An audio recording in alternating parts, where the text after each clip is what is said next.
ہاں، السلام علیکم۔ ہم ڈسکس کر رہے تھے visit to a small planet کو۔ تو کریٹن جو تھا وہ راجر اسپیلڈنگ کے گھر اس کا اسپیس شپ جو تھا وہ لینڈ کرتا ہے، اور اس دوران جنرل پارز اپنی فورسز کو لے کے مسٹر اسپیلڈنگ کے گھر پہنچ جاتا ہے، اور کریٹن سے اس کا تعارف کرایا جاتا ہے۔ کریٹن ان کو بتاتا ہے کہ وہ کسی اور سیارے سے آیا ہے۔ وہ اس کی تفصیل نام تو نہیں بتاتا، لیکن تفصیل میں یہ بتاتا ہے کہ وہ لوگ سائنسی طور پہ بہت ترقی کر چکے ہیں، اور وہاں کے لوگوں کو زمین کے لوگوں میں کوئی دلچسپی نہیں ہے۔ زمین کے جو لوگ ہیں وہ ان سے بہت پیچھے ہیں، انہوں نے بہت کم ترقی کی ہے۔ اور وہ بتاتا ہے کریٹن کہ اس کے یہاں کے جو لوگ تھے وہ زمین کے لوگوں سے کوئی رابطہ رکھنا نہیں چاہتے تھے، لیکن اس نے یہ بتایا کریٹن نے کہ زمین اور یہاں کے لوگوں کے بارے میں جاننا اس کا مشغلہ ہے۔ وہ معلومات جمع کرتا رہتا تھا، وہ شوقیہ وہاں پہ آیا تھا۔ تو جنرل پار جو ہے وہ کریٹن کو یہ سمجھتا ہے کہ یہ کسی ملک کا جاسوس ہے اور امریکہ کی جاسوسی کرنے کی غرض سے آیا ہے۔ وہ اپنے اسسٹنٹ کو حکم دیتا ہے کہ وہ کریٹن کا جہاز تباہ کر دے، لیکن حیران کن بات یہ ہوتی ہے کہ جب وہ اس کا جہاز تباہ کرنے جاتا ہے تو اس کے ارد گرد ایک انویزیبل وال بن جاتی ہے، نظر نہ آنے والی دیوار بن جاتی ہے، اور جنرل پار کا جو اسسٹنٹ ہے وہ اس جہاز تک پہنچ ہی نہیں سکتا، اس کو نقصان ہی نہیں پہنچا سکتا۔ تو کریٹن ان کو کہہ دیتا ہے کہ بھئی تم جو بھی کوشش کرنا چاہو تم نہیں کر سکتے، میں تو تم لوگوں کا ذہن بھی پڑھ رہا ہوں کہ تم کیا سوچ رہے ہو۔ تو وہ بلکہ جنرل پاور کو یہ بھی بتا دیتا ہے کہ اس کے ذہن میں کیا ہے، اور اس کو کہتا ہے کہ تم اپنے عہدے میں ترقی کا سوچ رہے ہو۔ تو یہ بات سن کے جنرل پاور ظاہر ہے بہت حیران و پریشان ہو گیا۔ اس کو یقین ہو گیا کہ کریٹن کی جو صلاحیتیں ہیں وہ بہت زیادہ ہیں، اور کریٹن جو ہے ان کو یہ بھی بتاتا ہے کہ وہ اس کو چھو بھی نہیں سکتے، اس کو کوئی نقصان نہیں پہنچا سکتے، اور اس نے انہیں یہ بھی بتایا کہ وہ وہاں پر صرف ایک مختصراً ایک دورے پہ آیا ہوا تھا، لیکن وہ کہتا ہے کہ اب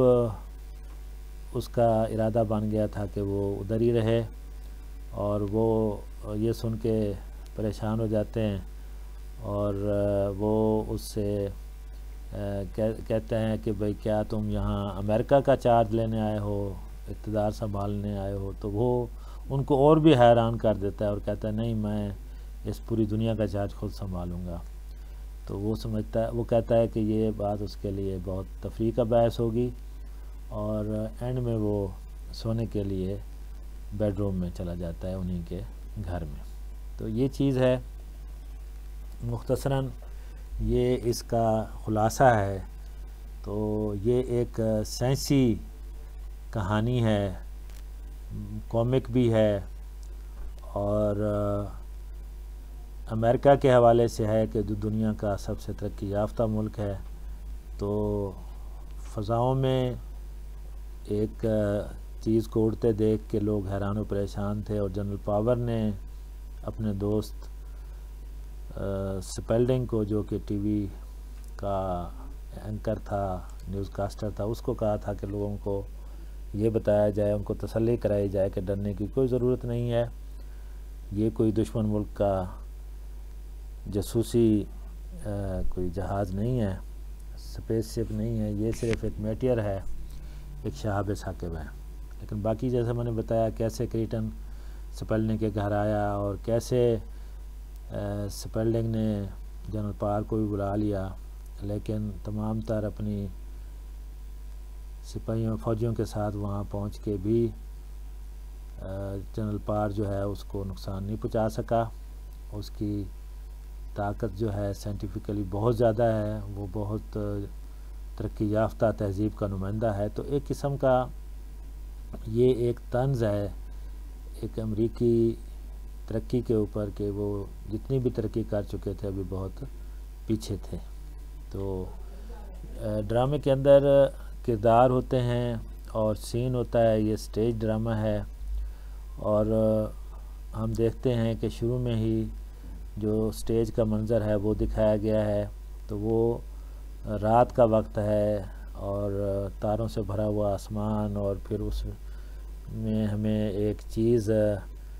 سامنے آتی ہے جو کہ چمکتی دمکتی ہوئی چیز ہے، اور یعنی یہ چیز جو ہے نظر آ رہی ہے، اور ساتھ ہی ہم دیکھتے ہیں کہ مسٹر سپیلڈنگ کا جو گھر ہے وہ کس طرح سے ایک سادہ سا لیکن آراستہ گھر ہے، اور مسٹر سپیلڈنگ کیسا انسان ہے کہ وہ ایک درمیانی عمر کا آدمی ہے، اور بہت ہی اس کی ایک گونجدار آواز ہے، اور اس کی جو بیوی ہے وہ ایک دنیا سے بیزار قسم کی خاتون ہے جو سست روی سے بیٹھی بنائی کرتی رہتی ہے، نیٹنگ کرتی رہتی ہے، اور اس کا شوہر جو ہے وہ پروگرام جو ہے ریکارڈ کرا رہا ہے ٹی وی کا۔ اس کی بیٹی ایلن جو تقریباً 20 سال کی عمر کی لڑکی ہے، وہ بھی ظاہر ہے اپنے باپ کے پروگرام میں اس کی باتوں میں کوئی دلچسپی نہیں رکھتی۔ تو سپیلڈنگ جو ہے وہ اپنا پروگرام ریکارڈ کرا رہا ہے، اور وہ بتا رہا ہے کہ لوگوں کے اندر جو افواہ پھیلی ہوئی ہے کہ پتہ نہیں کیا چیز امریکہ کی فضاؤں میں حرکت کر رہی ہے، تو یہ کچھ بھی نہیں ہے۔ وہ کہتا ہے یہ ایک میٹیور ہے اور یہ ایک ٹوٹا ہوا تارہ ہے، اس سے زیادہ کچھ بھی نہیں ہے۔ یعنی سپیلڈنگ مائکروفون میں کہتا ہے and so according to general پارز who should know if anyone does the flying object which has given rise to so much irresponsible conjecture is nothing more than a meteor passing through the earth's orbit، کہ یہ جو چیز فضاؤں میں ہے یہ کوئی ڈرانے والی چیز نہیں ہے، لوگوں میں ایسے خام خواہ افواہیں پھیلی ہوئی ہیں، یہ ایک ٹوٹا ہوا تارہ ہے جو زمین کے مدار میں آ گیا ہے۔ It is not as many believe a secret weapon of the country nor it is a spaceship as certain lunatic elements have suggested. General Parr has assured me that it is highly doubtful there is any form of life on other planets capable of building a spaceship. تو وہ لوگوں کو یقین دلا رہا ہے اپنے programme میں کہ مجھے جنرل پاور نے یہ بتا دیا ہے کہ یہ بات ممکن ہی نہیں کہ کوئی اور ملک اس طرح کا جو اسپیس شپ بنا سکے، اگر بنایا تو امریکہ ہی بنائے گا، یہ کوئی کسی ملک کا کوئی خفیہ ہتھیار نہیں ہے، اس سے ڈرنے کی ضرورت نہیں ہے، یہ کوئی خلائی گاڑی نہیں ہے۔ لوگوں میں ایک افواہ غلط پھیلی ہوئی ہے کہ یہ خلائی گاڑی ہے، یہ ایک ٹوٹا ہوا تارہ ہے جو زمین کے مدار میں آ گیا ہے۔ If any traveling is to be done space we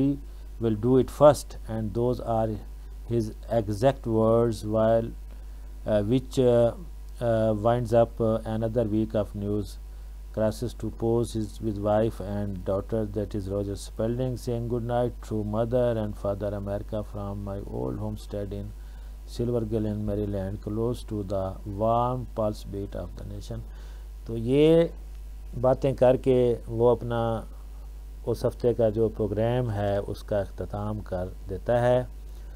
اور لوگوں کو یقین دلایا ہے اس ریکارڈنگ میں، ٹی وی کی ریکارڈنگ میں اس نے، کہ ان کو خوفزدہ ہونے کی، ڈرنے کی ضرورت نہیں ہے۔ تو جو ٹیکنیشین ہیں وہ بھی اس کو جو ہے وہ گڈ نائٹ کہتے ہیں، وہ بھی ان کا شکریہ ادا کرتا ہے، اور مسز سپیلڈنگ بھی کہتی ہے کہ بھائی آپ نے بڑا اچھا پروگرام ریکارڈ کرایا،